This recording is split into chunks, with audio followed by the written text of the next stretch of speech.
ನಮಸ್ಕಾರ ವೀಕ್ಷಕರೇ, ಏಷ್ಯಾನೆಟ್ ಸುವರ್ಣ ನ್ಯೂಸ್ನ ಜಾತಕ ಫಲ ವಿಶೇಷ ಕಾರ್ಯಕ್ರಮಕ್ಕೆ ಸ್ವಾಗತ. ನಾನು ನಯನ ಶಂಕರ್.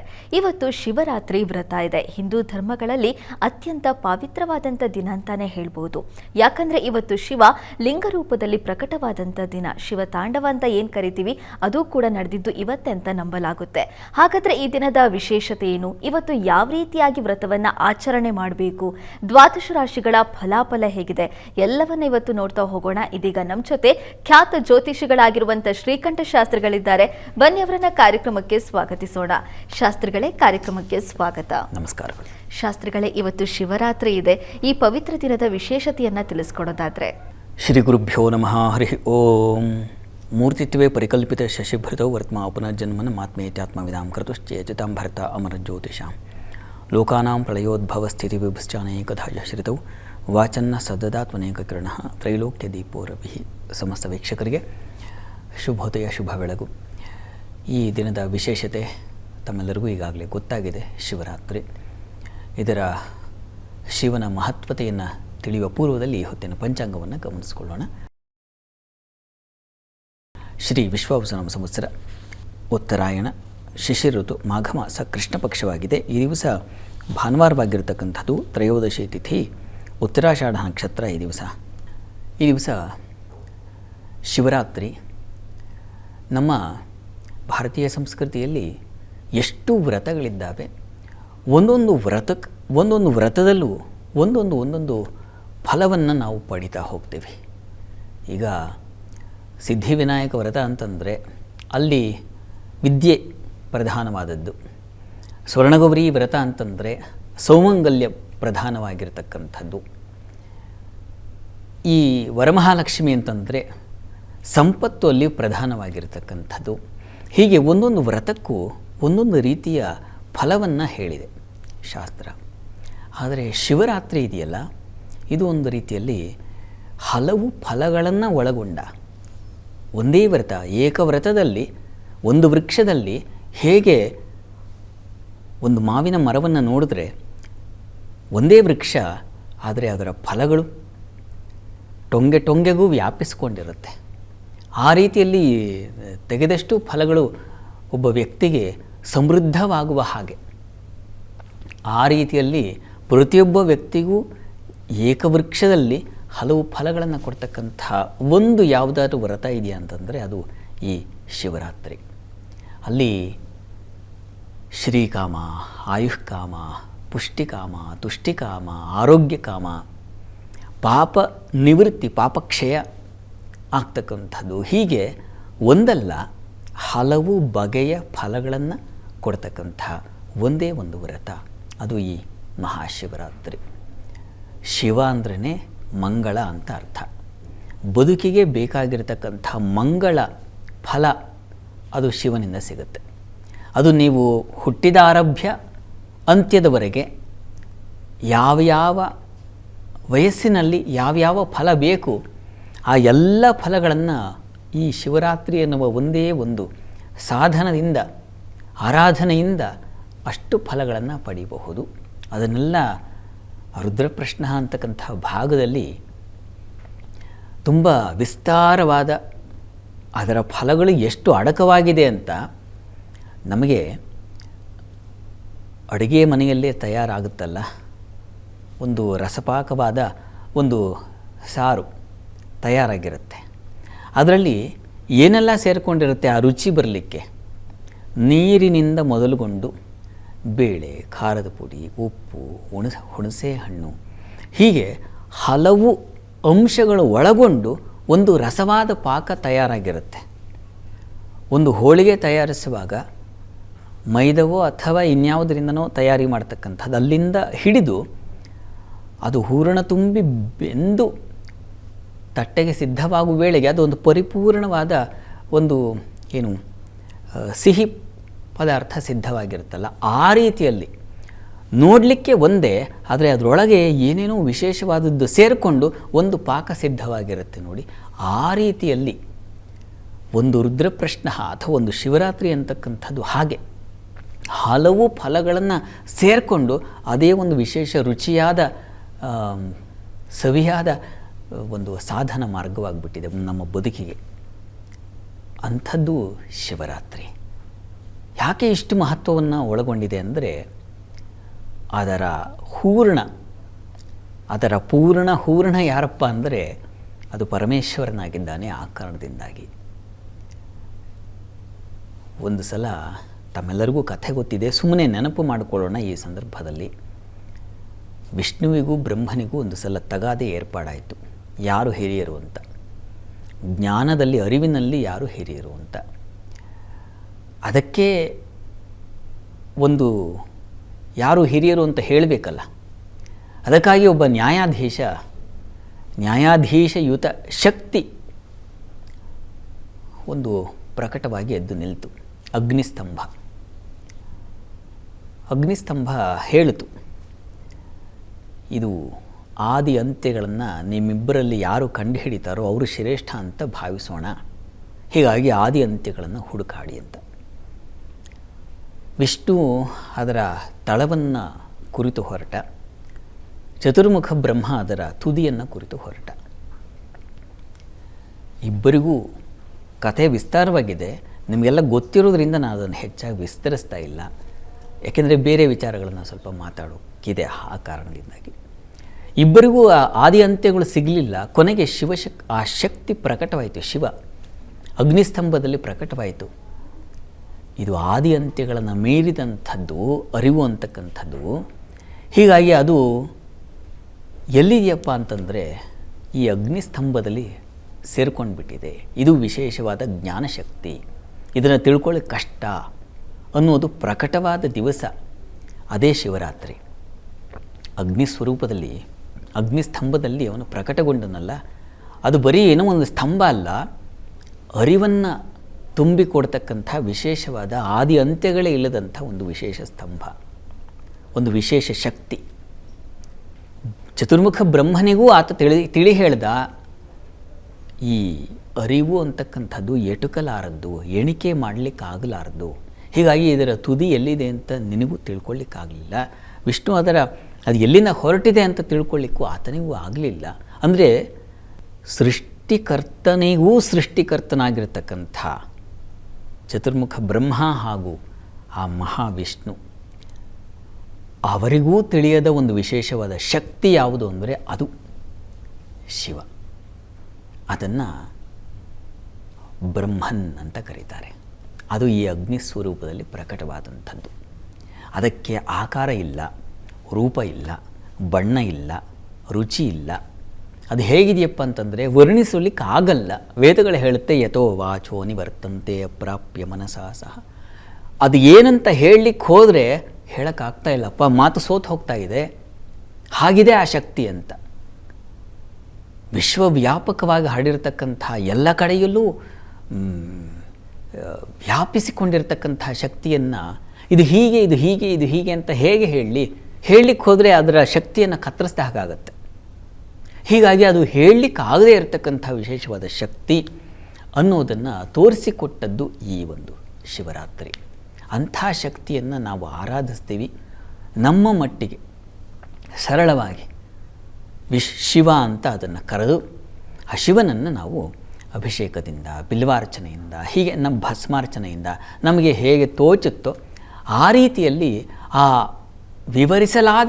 ಆಗದೇ ಇರತಕ್ಕಂಥ ಶಕ್ತಿಯನ್ನು, ವರ್ಣಿಸಲಾಗದ ಶಕ್ತಿಯನ್ನು ನಾವು ಶಿವ ಅಥವಾ ಒಂದು ಲಿಂಗ ಸ್ವರೂಪದಲ್ಲಿ ಹೀಗಿದೆಯಾ ಅಂತ ಭಾವಿಸ್ತಾ ನಾನು ಈ ದಿವಸ ನಿನಗೆ ನನ್ನ ಭಕ್ತಿಯನ್ನು ಸಮರ್ಪಿಸ್ತಾ ಇದ್ದೀನಿ ಅಂತ ನಾವೆಲ್ಲ ಪೂಜೆ ಮಾಡ್ತಕ್ಕಂಥ ದಿವಸ ಈ ಶಿವರಾತ್ರಿ. ರಾತ್ರಿ ಆ ಹೆಸರಿನಲ್ಲೇ ಇದೆ, ಶಿವರಾತ್ರಿ ಅಂದರೆ ರಾತ್ರಿಯಲ್ಲಿ ವಿಶೇಷವಾದ ಪೂಜೆ. ರಾತ್ರಿಯಲ್ಲಿ ಸಾಮಾನ್ಯವಾಗಿ ನಾವೆಲ್ಲ ಎಚ್ಚರವನ್ನು ತಪ್ಪು ಬಿಡ್ತೀವಿ. ಲೋಕದ ವ್ಯವಹಾರದಿಂದ ನಾವು ವಿಮುಖರಾಗ್ತೀವಿ.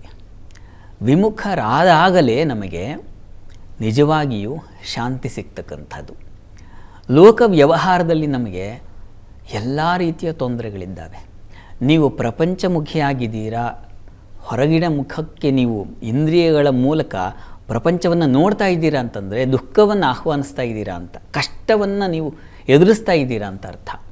ನಿಜ ತಾನೇ? ನಾವು ಬೆಳಗಾಗೆದ್ದರೆ ಎಷ್ಟು ಜಂಜಡಗಳಿದೆ ನಮಗೆ.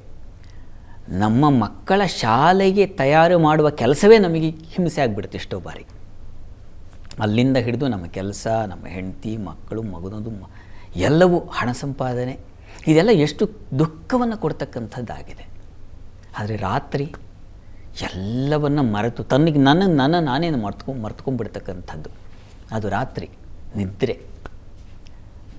ಇಂಥ ರಾತ್ರಿಯಲ್ಲಿ ಶಿವ ಅಂದರೆ ಮಂಗಳ ಏರ್ಪಾಡಾಗತ್ತೆ.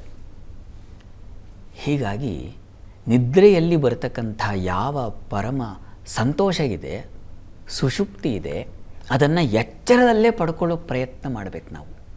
ಅದನ್ನೇ ಉಪನಿಷತ್ತುಗಳೇ ಹೇಳ್ತಕ್ಕಂಥದ್ದು. ಬ್ರಹ್ಮಸೂತ್ರಗಳ ಆದಿಯಾಗಿ ಹೇಳ್ತಕ್ಕಂಥ ರಹಸ್ಯ ಏನಪ್ಪ ಅಂದರೆ, ನನಗೆ ಸ್ವಪ್ನವೂ ಇರಲಲ್ಲ, ನನಗೆ ಯಾವ ಕನಸು ಬೀಳ್ತಾ ಇದೆ, ಕನಸು ಬಿದ್ದರೂ ಭಯ ಆಗುತ್ತೆ, ಭಯದಿಂದ ಎಚ್ಚರ್ಕೊಂಡ್ಬಿಡ್ತೀವಿ. ಆದರೆ ಕನಸೂ ಇಲ್ಲ, ನಿದ್ರೆ ಬಂದರೆ ಮುಗೀತು, ಏನೂ ಗೊತ್ತಿಲ್ಲ, ಎದ್ದಾಗಲೇ ಗೊತ್ತಾಗೋದು. ಆ ಆನಂದ ಯಾವುದಿದೆ ಅದನ್ನು ನನಗೆ ಎಚ್ಚರದಲ್ಲೂ ಕೊಡಪ್ಪ ಶಿವ ಅಂತ ಕೇಳ್ಕೊಳ್ಳಿಕ್ಕಿರ್ತಕ್ಕಂಥ ದಿವಸ ಈ ಶಿವರಾತ್ರಿ. ಹೀಗಾಗಿ ಈ ಶಿವರಾತ್ರಿಯಲ್ಲಿ ನಾನು ಮಲಗ್ತಾ ಇಲ್ಲ, ಯಾಕೆಂದರೆ ಸ್ವಪ್ನ ಬಿದ್ದುಬಿಡ್ಬೋದು ಅನ್ನೋ ಭಯ ಇದೆ. ಸುಷುಪ್ತಿಗೆ ಹೋಗ್ತೀನಿ ಅಂತಕ್ಕಂಥ ಖಾಚಿತ್ಯ ಇಲ್ಲ. ಹೀಗಾಗಿ ಈ ಕ್ಷಣ ನಾನು ಏನು ಮಾಡ್ತಾ ಇದ್ದೀನಿ ಅಂದರೆ, ನೀನು ಆನಂದ ಸ್ವರೂಪಿ, ಹೀಗಾಗಿ ಈ ಆನಂದವನ್ನು ನಾನು ಸುಷುಪ್ತಿಯಲ್ಲಿ ಕಂಡುಕೊಳ್ತಾ ಇದ್ದೆ, ಅದನ್ನು ಎಚ್ಚರದಲ್ಲೂ ಕೊಡು ಅಂತ ಹೇಳಿ ಯಾಮ ಪೂಜೆಯನ್ನು ಪ್ರಾರಂಭ ಮಾಡ್ತಾ ಇದ್ದೀನಿ.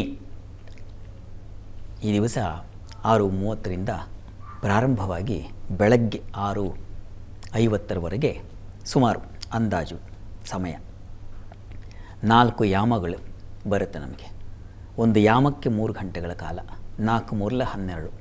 6:30ರಿಂದ ಬೆಳಗ್ಗೆ 6:30 6:45 ತನಕ ಯಾರು ಶಿವನಿಗೆ ಯಾಮ ಪೂಜೆಯನ್ನು ಸಲ್ಲಿಸ್ತಾರೋ, ಯಾಮ ಪೂಜೆ ಅಂತಂದರೆ ಪ್ರತಿ ಯಾಮದಲ್ಲೂ ಅಭಿಷೇಕವನ್ನು ಮಾಡ್ತಕ್ಕಂಥದ್ದು, ಜಲದಿಂದ ಅಭಿಷೇಕವನ್ನು ಮಾಡ್ತಕ್ಕಂಥದ್ದು. ಅಭಿಷೇಕವನ್ನು ಮಾಡಿದ್ರೆ ನಿಮಗೆ ಶಿವ ಸಂಪ್ರೀತನಾಗ್ತಾನೆ, ಅವನಿಗೆ ಜಲಾಭಿಷೇಕ ತುಂಬ ಇಷ್ಟ. ಹೀಗಾಗಿ ನೀರಿನಿಂದ ಅಭಿಷೇಕ ಮಾಡಿ ಶಿವ ತಂಪಾದ ಹಾಗೆಲ್ಲ ನಮ್ಮನ್ನು ತಂಪುಗೊಳಿಸ್ತಾನೆ. ನಾವು ಈ ಹೊರಗಿನ ಜಂಜಡಗಳಿಂದಾಗಿ ಬಿಸಿಯಾಗಿಬಿಟ್ಟಿದ್ದೀವಿ, ತಮ್ಮ ತಲೆ ಬಿಸಿಯಾಗಿದೆ, ಟೆನ್ಷನ್ ಒಳಗಾಗ್ಬಿಟ್ಟಿದ್ದೀವಿ. ವಿದ್ಯಾರ್ಥಿಗಳಿಗೆ ಓದೋ ಟೆನ್ಷನ್, ವ್ಯವಹಾರಗಳಿಗೆ ದುಡಿಮೆ ಟೆನ್ಷನ್, ವೃತ್ತಿಯಲ್ಲಿರ್ತಕ್ಕಂಥವರಿಗೆ ಬಾಸಿನ ಹೇರಿಕೆ ಟೆನ್ಷನ್, ಅಕ್ಕಪಕ್ಕದಲ್ಲೇ ಎಷ್ಟೋ ಬಾರಿ ನಮ್ಮ ಸಮಸ್ಯೆಗಳಿಗೆ ನಮಗೆ ಟೆನ್ಷನ್ ಕೊಡ್ತಕ್ಕಂಥವ್ರು ಎಷ್ಟು ಜನ ಇಲ್ಲ ಹೇಳಿ. ಅಂಥವರಿಂದ ನಮ್ಮ ತಲೆ ಯಾವಾಗಲೂ ಸದಾಕಾಲ ಬಿಸಿ ಆಗ್ತಾ ಇರುತ್ತೆ. ಹೀಗಾಗಿ ಇಂಥ ಬಿಸಿಯಿಂದ, ಇದೇನು ಸಣ್ಣ ಪುಟ್ಟ ಬಿಸಿ, ಈ ಬಿಸಿಯಿಂದ ತಪ್ಪಿಸ್ಕೊಳ್ಳಿಕ್ಕೆ ನಿನಗೆ ತಂಪು ಮಾಡ್ತಾ ಇದ್ದೀನಿ, ನೀನು ನನ್ನನ್ನು ತಂಪುಗೊಳಿಸು ಅಂತ ಸಂಕಲ್ಪ ಮಾಡುವಾಗಲೇ, ನಾನು ಆಗಲೇ ಪ್ರಾರಂಭದಲ್ಲಿ ಹೇಳಿನಲ್ಲ, ಎಷ್ಟು ಕಾಮನೆಗಳಿದ್ದೆ, ಶ್ರೀಕಾಮ, ತುಷ್ಟಿಕಾಮ, ಪುಷ್ಟಿಕಾಮ, ವೃದ್ಧಿಕಾಮ, ಅಷ್ಟಲ್ಲದೆ ಆರೋಗ್ಯ ಕಾಮ, ಆಯುಷ್ ಕಾಮ, ಆಯುಷ್ಯ, ಎಲ್ಲ ಬಗೆಯ ಫಲಗಳನ್ನು ಕೊಡ್ತಕ್ಕಂಥ ಒಂದು ವಿಶಿಷ್ಟವಾದ ವ್ರತ ಅಂತ ನಾನು ಆಗಲೇ ಪ್ರಾರಂಭದಲ್ಲಿ ಹೇಳಿಬಿಟ್ಟಿದ್ದೀನಿ. ಹೀಗಾಗಿ ನಿಮಗೆ ಯಾವ ಸಂಕಲ್ಪ, ನಿಮ್ಮ ಯಾವ ಉದ್ದೇಶ ಇದೆ, ಟಾರ್ಗೆಟ್ ಏನಾಗಿದೆ ನಿಮ್ಮದು, ಅದನ್ನು ಸಂಕಲ್ಪ ಮಾಡ್ಕೊಳ್ಳಿ, ಮನಸ್ಸಿನಲ್ಲಿ ಹೇಳ್ಕೊಳ್ಳಿ. ಇದಕ್ಕೆ ಮಂತ್ರದ ಮೊರೆ ಹೋಗಬೇಕು, ಇನ್ನೇನೋ ಮತ್ತೊಂದು ಸಂತೋಷ, ಅದಿದ್ದರೆ ಬಹಳ ಸಂತೋಷ. ಅದು ಟೆಕ್ನಿಕಲ್ ಆದ ದಾರಿಯನ್ನು ಸೂಚಿಸುತ್ತೆ. ಮಂತ್ರಗಳು ಹೇಗೆ ಅಂದರೆ, ಗುರಿಯನ್ನು ತಲುಪಿಸಲಿಕ್ಕಿರ್ತಕ್ಕಂಥ ಒಂದು ರಹದಾರಿ. ಈ ಮಂತ್ರ ಮನಸ್ಸಿನಲ್ಲಿ ಮೂಡದೇ ಇರಲ್ಲ ಅಂತ ಏನೂ ಇಲ್ಲ. ಮನಸ್ಸಿನಲ್ಲಿ ನಾನು ಭಕ್ತಿಯಿಂದ ಶಿವನಿಗೆ ಇಂಥ ಸಂಕಲ್ಪ ಇದೆ ಅಂತ ನೀವು ನಿಮ್ಮ ಕನ್ನಡದಲ್ಲೋ, ತೆಲುಗಿನಲ್ಲೋ, ತಮಿಳಿನಲ್ಲೋ, ಯಾವ ಭಾಷೆ, ಪರಶಿವನಿಗೆ ಗೊತ್ತಿಲ್ಲದ ಭಾಷೆ ಯಾವಿದೆ, ಅವನು ಭಾಷಾ ಸೃಷ್ಟಿಕರ್ತ. ಐವನ್ ರೂಲ್ರ್ ಕೇವೋಂಗ್ ಅಯ್ಯೋ ಶೈವರಟ್ ಲಣ್, ಯಾವ ಈ ಶಿವಸೂತ್ರ ಜಾಲ ಅಂತ ಕರೀತಾರೆ, ಶಬ್ದ ಜಾಲವನ್ನು ಹೆಣದವನೇ ಪರಮೇಶ್ವರ. ಹೀಗಾಗಿ ನಿಮಗೆ ಭಾಷೆನೇ ಗೊತ್ತಿಲ್ವಾ, ಮೂಗರಾಗಿದ್ದರೆ ನಿಮ್ಮ ಮನಸ್ಸಿನಲ್ಲಿ ಯಾವ ಭಾವನೆ ಹೊಮ್ಮುತ್ತಾ ಇದೆ ಅಂತ ಆ ಭಾವನೆಗಳಿಗೆ ಭಾಷೆ ಬರೆಯುವವನು ಶಿವ. ಹೀಗಾಗಿ ನಿಮ್ಮ ಯಾವುದೇ ಭಾಷೆ ಆಗಿರಲಿ, ಮನಸ್ಸಿನಲ್ಲಿ ನೀವು ಹೇಳಿಕೊಳ್ಳುವ ಸಂಕಲ್ಪ ಶಿವನಿಗೆ ತಲುಪುತ್ತೆ. ಸಂಕಲ್ಪವನ್ನು ಮಾಡಿಕೊಂಡು ಶಿವನಿಗೆ ಅಭಿಷೇಕವನ್ನು ಮಾಡಿ, ಬಿಲ್ವಾರ್ಚನೆ ಮಾಡಿ, ಭಸ್ಮಾರ್ಚನೆ ಮಾಡಿ. ನಿಮಗೆ ಏನು ಇಷ್ಟವೋ ಶಿವ ಭಕ್ತರಿಗೆ ಬಹಳ ಬೇಗ ಒಲಿತಕ್ಕಂಥ, ಪರಮಾನುಗ್ರಹ ಮಾಡ್ತಕ್ಕಂಥ ಒಂದು ದೇವರು, ದೈವ. ಹೀಗಾಗಿ ಭಕ್ತಿ ಬಹಳ ಮುಖ್ಯ. ಮನಸ್ಸಿನಲ್ಲಿ ಶ್ರದ್ಧೆಯಿಂದ ನಮಃ ಶಿವಾಯ, ಇದು ಪಂಚಾಕ್ಷರಿ ಮಂತ್ರ ಅಂತ ಕರೀತಾರೆ, ಪರಮದಿವ್ಯವಾದದ್ದು ಅಂತ ರುದ್ರ ಭಾಷೆಯಲ್ಲೇ ಇದರ ಬಗ್ಗೆ ವಿವರಣೆ ಕೊಟ್ಟಿದೆ. ಅಲ್ಲಿ ರುದ್ರಪ್ರಶ್ನ ಅನ್ನುವಂಥದ್ರಲ್ಲಿ ಸಾಕಷ್ಟು ಮಂತ್ರ ವಿಭಾಗ ಇದೆ. ಅಲ್ಲಿ ಆ ಮಂತ್ರದ ಸಾರವನ್ನೆಲ್ಲ ಸೇರಿಸಿ 5 ಅಕ್ಷರಗಳನ್ನು ಮಾಡಿದ್ರೆ ಅದು ನಮಃ ಶಿವಾಯ ಅಂತ ಹೇಳುತ್ತಪ್ಪ. ಹೀಗಾಗಿ ಇದನ್ನು ಹೇಳ್ಕೊಂಡ್ಬಿಟ್ರೆ ಶಿವನಿಗೆ ಪರಮ ಪ್ರೀತಿ ಆಗಿಬಿಡುತ್ತೆ ಅಂತ. ನಿಮಗೇನೂ ಗೊತ್ತಿಲ್ಲ ಅಲ್ವಾ, ನಮಃ ಶಿವಾಯ ಅಂತ ಹೇಳ್ಕೊಳಕ್ಕಾಗಲ್ವೇ? ಯಾರಿಗೆ ಕಷ್ಟ ಇದೆ ಇದು? ನಮಃ ಶಿವಾಯ ಅಂತ ಹೇಳ್ಕೊಂಡೆ ಅಭಿಷೇಕ ಮಾಡಿ, ಭಸ್ಮಾರ್ಚನೆ ಮಾಡಿ, ಬಿಲ್ವಾರ್ಚನೆ ಮಾಡಿ ಶಿವ ಸಂಪ್ರೀತನಾಗ್ತಾನೆ. ಆದರೆ ತುಂಬ ಶ್ರದ್ಧೆ ಬೇಕು, ಭಕ್ತಿ ಬೇಕು. ಶಿವ ಧರ್ಮ ಸ್ವರೂಪಿ. ಧರ್ಮ ಅಂತಂದರೆ ಇದೇನೋ ದೊಡ್ಡ ವಿಸ್ತಾರವಾದ ಜಂಜಡ ಅಲ್ಲ, ಅದೇನೋ ಜಟಿಲವಾದದ್ದಲ್ಲ. ಇನ್ನೊಬ್ಬರಿಗೆ ನೋವನ್ನು ಕೊಡದೆ ತಾನೂ ಹಿತವಾಗಿದ್ದು ಇನ್ನೊಬ್ಬರನ್ನು ಹಿತವಾಗಿ ಇಡ್ತಕ್ಕಂಥದ್ದಕ್ಕೆ ಧರ್ಮ ಅಂತಾರೆ. ಆ ರೀತಿಯಲ್ಲಿ ನೀವು ಮಾಡುವ ಪೂಜೆ ಶಿವನಿಗೆ ಇಷ್ಟ ಆಗುತ್ತೆ. ಇನ್ನೊಬ್ಬರು ಸೋಲ್ಲಿ, ಇನ್ನೊಬ್ಬರಿಗೆ ತೊಂದರೆ ಆಗಲಿ, ಈ ಥರ ಪೂಜೆ ಮಾಡಬೇಡಿ. ಮನಸ್ಸಿನಿಂದ ಲೋಕಕ್ಕೆ ಒಳ್ಳೆಯದಾಗಲಿ. ಅದಾಗುತ್ತೋ ಇಲ್ವೋ ಗೊತ್ತಿಲ್ಲ, ಭಗವಂತನ ನಿರ್ಣಯದ ಮೇಲೆ ನಡೀತಾ ಇರುತ್ತೆ. ನೀನು ಅಂದುಕೊಂಡು ಹಾಗೆ ನನ್ನನ್ನು ನಡೆಯೋ ಹಾಗೆ ಮಾಡಪ್ಪ ಅಂತ ಪ್ರಾರ್ಥನೆ ಮಾಡಿದ್ರೆ ಸಾಕಾಗುತ್ತೆ. ಈ ರೀತಿಯಲ್ಲಿ ಈ ಶಿವರಾತ್ರಿಯ ದಿವಸ ಶಿವಪೂಜೆಯನ್ನು ಮಾಡಿದ್ರೆ ಪರಮೇಶ್ವರ ಅವನು ಅರಿವಿನ ಅಧೀಶ. ಹೀಗಾಗಿ ನಮಗೆ ಆನಂದ ಎಚ್ಚರದಲ್ಲಿ ಸಿಗಬೇಕಲ್ಲ. ಲೌಕಿಕದಲ್ಲಿ ನಾವು ವ್ಯವಹರಿಸ್ತಾ ಇದ್ದೀವಿ. ಈ ವ್ಯವಹಾರಗಳಲ್ಲಿ ಯಾವ ನೋವು ಕೂಡ ತಾಳಿಕೊಳ್ಳುವ ಶಕ್ತಿಯನ್ನು ಕೊಡುತ್ತೆ ಶಿವನ ಪೂಜೆಯಿಂದ. ಹೀಗಾಗಿ ನೋವು ಅನಿಸಲ್ಲ. ತುಂಬ ಇಂಪಾದ ಸಂಗೀತವನ್ನು ಕೇಳುವಾಗ ಆ ಕ್ಷಣಕ್ಕೆ ನಾವು ಹೇಗೆ ಜಗತ್ತನ್ನು ನಮ್ಮೊಳಗೆ ಅಂಟಿರ್ಕೊಳ್ತಕ್ಕಂಥ ರೋಗವನ್ನು ಮರೆತು ಬಿಡ್ತೀವೋ, ಆ ರೀತಿಯಲ್ಲಿ ಪರಶಿವನ ಈ ಧ್ಯಾನ ಆರಾಧನೆಗಳಿಂದ ನಮಗೆ ಲೋಕವನ್ನು ಗೆಲ್ಲುವ ಶಕ್ತಿ ಬರುತ್ತೆ. ತನ್ಮೂಲಕ ನಾವು ಸಾಕ್ಷಾತ್ ಶಿವಭಕ್ತರಾಗ್ತೀವಿ. ಹೀಗಾಗಿ ತಾವೆಲ್ಲ ಈ ದಿವಸ ಶ್ರದ್ಧೆಯಿಂದ, ಭಕ್ತಿಯಿಂದ ಪರಶಿವನಲ್ಲಿ ಯಾವುದೇ ಹುಳುಕಿನ ಮನಸ್ಸಿಲ್ಲದೆ ಶುಭ್ರತೆ, ಅವನ ಹೆಸರು ಶಿವ ಅಂದರೆ ಶುಭ್ರತೆ ಅಂತಲೂ ಹೆಸರು. ಹೀಗಾಗಿ ಶುಭ್ರ ಮನಸ್ಸಿನಿಂದ ಶಿವನ ಆರಾಧನೆ ಮಾಡಿ ಶಿವನ ಕೃಪೆಗೆ ಪಾತ್ರರಾಗಿ. ಶಿವರಾತ್ರಿ ವ್ರತ ಇದೆ. ಇವತ್ತು 12 ರಾಶಿಗಳ ಫಲಾಫಲ ಹೇಗಿದೆ ನೋಡೋಣ. ಶಾಸ್ತ್ರಿಗಳೇ, ಮೊದಲಿಗೆ ಮೇಷರಾಶಿಯಿಂದ ಕನ್ಯಾ ರಾಶಿವರೆಗಿನ ಈ ದಿನದ ಫಲಾಫಲ ತಿಳಿಸ್ಕೊಡೋದಾದರೆ? 12 ರಾಶಿಗಳ ಫಲಾಫಲ ತಿಳಿಯೋ ಮುನ್ನ ಈ ಹೊತ್ತಿನ ಗ್ರಹಸ್ಥಿತಿಯನ್ನು ಗಮನಿಸ್ಕೊಳ್ಳೋದಾದರೆ, ಮಿಥುನ ರಾಶಿಯಲ್ಲಿ ಗುರುವನ್ನು ಕಾಣ್ತಾ ಇದ್ದೀವಿ. ಕೇತು ಇರತಕ್ಕಂಥ ಸಿಂಹರಾಶಿಯಲ್ಲಿ ಈ ದಿವಸ ತುಲಾ ರಾಶಿಯಲ್ಲಿ ಉದಯಾಗಿದೆ. ಶಶಿಮಂಗಳ ಯೋಗ ಅಂದರೆ ಚಂದ್ರ ಕುಜ ಒಟ್ಟಾಗಿದ್ದಾರೆ, ಅದು ಮಕರ ರಾಶಿಯಲ್ಲಿ. ರವಿ, ಬುಧ, ಶುಕ್ರ ಹಾಗೂ ರಾಹು ಕಾಣ್ತಾ ಇದ್ದೀವಿ, ಅದು ಕುಂಭರಾಶಿಯಲ್ಲಿ. ಮೀನರಾಶಿಯಲ್ಲಿ ಶನೈಶ್ಚರನ ಸ್ಥಿತಿ ಇದೆ. ಹೀಗಿರುವಾಗ ದ್ವಾದಶ ರಾಶಿಗಳ ಫಲಾಫಲ ತಿಳಿತಾ ಹೋಗೋಣ. ಮೊದಲಿಗೆ ಮೇಷರಾಶಿಯವರಿಗೆ ಈ ದಿವಸ ಕೆಲಸ ಕಾರ್ಯಗಳಲ್ಲಿ ಈ ದಿವಸ ಅನುಕೂಲ, ಒಂದು ರೀತಿಯಲ್ಲಿ ಸಮಾಧಾನದಿಂದ ಕೆಲಸ ಮಾಡ್ತಕ್ಕಂಥದ್ದು, ಕೆಲಸಕ್ಕೆ ಶುಭ ಫಲ ಇತ್ಯಾದಿ ಕಾಣ್ತೀರ, ಸಂಶಯ ಇಲ್ಲ. ಈ ದಿವಸ ನಿಮಗೆ ಸೇವಕರು, ಸಹಾಯಕರು ಇವರಿಂದ ಹೆಚ್ಚಿನ ಅನುಕೂಲ ಕಾಣ್ತಕ್ಕಂಥದ್ದು, ಒಂದು ರೀತಿಯಲ್ಲಿ ನಂಬಿಕೆಯ ವಾತಾವರಣ ಇರುತ್ತೆ ಈ ದಿವಸ. ಮನೆಯಲ್ಲಿ, ಕುಟುಂಬದಲ್ಲೂ ಒಂದು ರೀತಿಯ ಅನುಕೂಲದ ವಾತಾವರಣ. ದಾಂಪತ್ಯದಲ್ಲಿ ಸ್ವಲ್ಪ ಮನಸ್ತಾಪಗಳು ಬರಬಹುದು. ಶಿವಶಕ್ತಿಯರ ಆರಾಧನೆಯನ್ನೇ ಮಾಡಿ. ವೃಷಭ ರಾಶಿಯವರಿಗೆ ದಿವಸ ಕೆಲಸ ಕಾರ್ಯಗಳಲ್ಲಿ ಅನುಕೂಲ ಇದೆ. ನಿಮ್ಮ ಕೆಲಸ ಸ್ಥಳಗಳಲ್ಲಿ ಸಹೋದ್ಯೋಗಿಗಳ ಸಹಕಾರ ಇತ್ಯಾದಿ ಕಾಣಲಿಕ್ಕೆ ಅವಕಾಶ ಇದೆ. ಹಿರಿಯರಿಂದ ಸಹಕಾರ ಸಿಗುತ್ತೆ. ಇನ್ನು ಕುಟುಂಬದಲ್ಲೂ ಒಂದು ರೀತಿಯ ಒಳ್ಳೆಯ ವಾತಾವರಣ, ಹಿತವಾದ ವಾತಾವರಣ ಕಾಣ್ತೀರ. ಮಕ್ಕಳಿಗೆ ಚೆನ್ನಾಗಿದೆ ಮನೆಯಲ್ಲಿ. ಈ ದಿವಸ ನಿಮಗೆ ಸ್ವಲ್ಪ ಮಟ್ಟಿಗೆ ಆರೋಗ್ಯದಲ್ಲಿ ವ್ಯತ್ಯಾಸ ಆಗುವ ಸಾಧ್ಯತೆ ಇದೆ. ಶಿವಕವಚ ಹೇಳ್ಕೊಳ್ಳಿ. ಇನ್ನು ಮಿಥುನ ರಾಶಿಯವರಿಗೆ ದಿವಸ ವೃತ್ತಿಯಲ್ಲಿ, ಕೆಲಸ ಕಾರ್ಯಗಳಲ್ಲಿ ಕೆಲಸಕ್ಕೆ ಹೋಗ್ತಾ ಇದ್ದರೆ ಅಕಸ್ಮಾತ್ ಅಲ್ಲಿ ಚೆನ್ನಾಗಿದೆ, ತೊಂದರೆ ಇಲ್ಲ. ಹಿರಿಯರ ಸಹಕಾರ ಇತ್ಯಾದಿ ಕಾಣಬಹುದು. ಬುದ್ಧಿ ಸ್ವಲ್ಪ ಮಂಕಾಗುತ್ತೆ ಈ ದಿವಸ ನಿಮಗೆ. ಈ ದಿವಸ ಆಲೋಚನಾ ಶಕ್ತಿ ಕಡಿಮೆ, ಕೋಪಕ್ಕೆ ತುತ್ತಾಗ್ಬಿಡೋ ಸಾಧ್ಯತೆ ಇದನ್ನೆಲ್ಲ ಸೂಚಿಸ್ತಾ ಇದೆ. ಹೀಗಾಗಿ ಶಾಂತತೆ ಬೇಕು. ಶಾಂತಿಗೆ ಶಿವನ ಆರಾಧನೆ ಮಾಡಬೇಕು. ಶಿವಸಹಸ್ರನಾಮ ಹೇಳ್ಕೊಳ್ಳಿ. ಈ ದಿವಸ ಹೆಣ್ಣು ಮಕ್ಕಳಿಗೆ ಸ್ವಲ್ಪ ಮನಸ್ಸಿಗೆ ಸ್ವಲ್ಪ ದುಃಖದ ವಾತಾವರಣ ಸೂಚಿಸ್ತಾ ಇದೆ ಕುಟುಂಬದ ಕಾರಣದಿಂದಾಗಿ. ಶಿವನ ಪ್ರಾರ್ಥನೆ ಬಹಳ ಒಳ್ಳೆಯದು. ಇನ್ನು ಕರ್ಕಟಕ ರಾಶಿ. ಕರ್ಕಟಕ ರಾಶಿಯವರಿಗೆ ಕೆಲಸ ಕಾರ್ಯಗಳಲ್ಲಿ ಅನುಕೂಲ ಚೆನ್ನಾಗಿದೆ. ಸಹಕಾರ ಸಿಗುತ್ತೆ ಈ ದಿವಸ. ನಿಮಗೆ ಹಿರಿಯರಿಂದ ಅನುಕೂಲ, ಸಹಾಯ.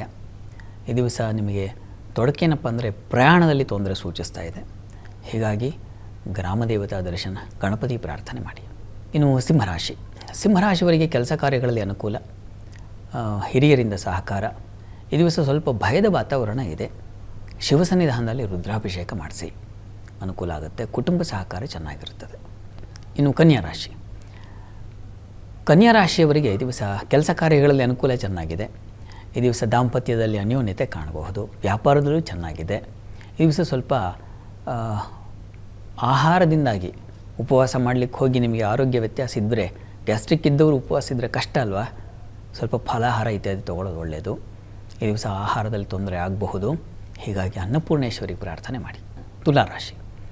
ತುಲಾರಾಶಿಯವರಿಗೆ ಕೆಲಸ ಕಾರ್ಯಗಳಲ್ಲಿ ಹೆಚ್ಚಿನ ಅನುಕೂಲ, ಸಹೋದ್ಯೋಗಿಗಳ ಸಹಕಾರ, ಸ್ನೇಹಿತರು ಬಂಧುಗಳಲ್ಲಿ ಸಹಕಾರ. ಈ ದಿವಸ ಸ್ವಲ್ಪ ಮಟ್ಟಿಗೆ ದಾಂಪತ್ಯದಲ್ಲಿ, ಆರೋಗ್ಯದಲ್ಲಿ ಸ್ವಲ್ಪ ವ್ಯತ್ಯಾಸ ಸೂಚಿಸ್ತಾ ಇದೆ. ನೀವು ಕೂಡ ಶಿವಕವಚ ಹೇಳ್ಕೋಬಹುದು. ಇನ್ನು ವೃಶ್ಚಿಕ ರಾಶಿ. ವೃಶ್ಚಿಕ ರಾಶಿಯವರಿಗೆ ದಿವಸ ಕೆಲಸ ಕಾರ್ಯಗಳಲ್ಲಿ ಚೆನ್ನಾಗಿದೆ, ಸಹಕಾರ ಚೆನ್ನಾಗಿರುತ್ತದೆ. ಹಳ್ಳಿಗಳಲ್ಲಿ ಒಳ್ಳೆಯ ವಾತಾವರಣ, ದೇವರು ಪೂಜೆ ಪುನಸ್ಕಾರ ಇಂಥವುಗಳಲ್ಲಿ ಭಾಗಿಯಾಗ್ತೀರಾ. ಆ ರೀತಿಯಲ್ಲಿ ತುಂಬ ಚೆನ್ನಾಗಿದೆ. ಈ ದಿವಸ ನಿಮಗೆ ಅಲೆದಾಟ ಇದೆ. ಕಾಯುವಿಕೆ ಮತ್ತು ಅಲೆದಾಟದಿಂದಾಗಿ ಸ್ವಲ್ಪ ಹೈರಾಣಾಗ್ತೀರಾ. ಈ ದಿವಸ ನೀವು ತಪ್ಪದೇ ಶಿವಸಹಸ್ರನಾಮ ಹೇಳ್ಕೊಳ್ಳಿ. ಇನ್ನು ಧನುರಾಶಿ. ಧನುರಾಶಿಯವರಿಗೆ ಕೆಲಸ ಕಾರ್ಯಗಳಲ್ಲಿ ಹೆಚ್ಚಿನ ಅನುಕೂಲ, ಕುಟುಂಬ ಸೌಖ್ಯ, ಕುಟುಂಬದಲ್ಲಿ ಸಹಕಾರ, ಹಣಕಾಸಿನ ಅನುಕೂಲ. ಈ ದಿವಸ ಸ್ನೇಹಿತರು ಬಂಧುಗಳ ಜೊತೆಗೆ ಉತ್ತಮ ವಾತಾವರಣ, ಲಾಭ ಚೆನ್ನಾಗಿದೆ. ಈ ದಿವಸ ಇಷ್ಟ ದೇವತಾ ಆರಾಧನೆ ಮಾಡಿ. ಮಕರ ರಾಶಿಯವರಿಗೆ ಈ ದಿವಸ ಕೆಲಸ ಕಾರ್ಯಗಳಲ್ಲಿ ಸ್ವಲ್ಪ ತೊಡಕುಗಳನ್ನು ಕಾಣ್ತಾ ಇದೆ. ಈ ದಿವಸ ಒಂದು ಪೂಜೆಗೂ ಒಂದು ವಿಘ್ನಗಳು ಮತ್ತೊಂದು ಬರುತ್ತೆ.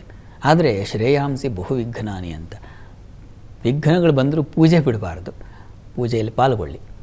ಇನ್ನು ವೃತ್ತಿಗೆ ಹೋಗ್ತಕ್ಕಂಥವ್ರು ಈ ದಿವಸ ಶಿವ ಮತ್ತು ಗಣಪತಿ ಪ್ರಾರ್ಥನೆ ಮಾಡಿಕೊಂಡು ಕೆಲಸಕ್ಕೆ ಹೋಗಿ. ಉಳಿದ ಹಾಗೆ ಕುಟುಂಬದಲ್ಲಿ ಅನುಕೂಲ, ಸ್ನೇಹಿತರ ಸಹಕಾರ, ಸಂಗಾತಿಯ ಸಹಕಾರ ಇತ್ಯಾದಿ ಎಲ್ಲ ಅನುಕೂಲ ಇದೆ. ಇನ್ನು ಕುಂಭರಾಶಿ. ಕುಂಭರಾಶಿಯವರಿಗೆ ಕೆಲಸ ಕಾರ್ಯಗಳಲ್ಲಿ ಈ ದಿವಸ ಅನುಕೂಲ. ಈ ದಿವಸ ನಿಮಗೆ ಶ್ರಮನೂ ಇದೆ.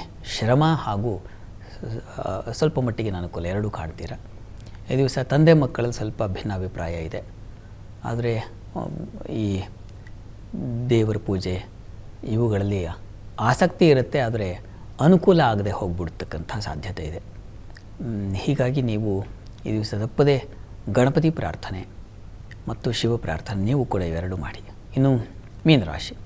ಮೀನರಾಶಿಯವರಿಗೆ ಬಂಧುಗಳ ಸಹಕಾರ ಚೆನ್ನಾಗಿದೆ, ಕುಟುಂಬ ಸೌಖ್ಯ ಚೆನ್ನಾಗಿರ್ತದೆ, ಕೆಲಸ ಕಾರ್ಯಗಳಲ್ಲೂ ಅನುಕೂಲ ಕಾಣ್ತೀರಾ. ಈ ದಿವಸ ಸ್ವಲ್ಪ ವಸ್ತು ನಷ್ಟತೆ ಇದೆ.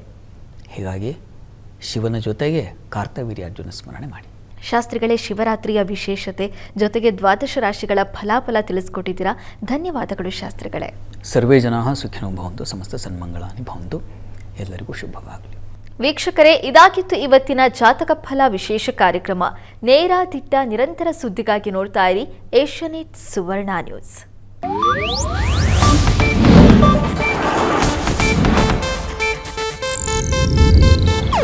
ಇದು ಏಷ್ಯಾನೆಟ್ ನ್ಯೂಸ್ ನೆಟ್ವರ್ಕ್ ಪ್ರಸ್ತುತಿ.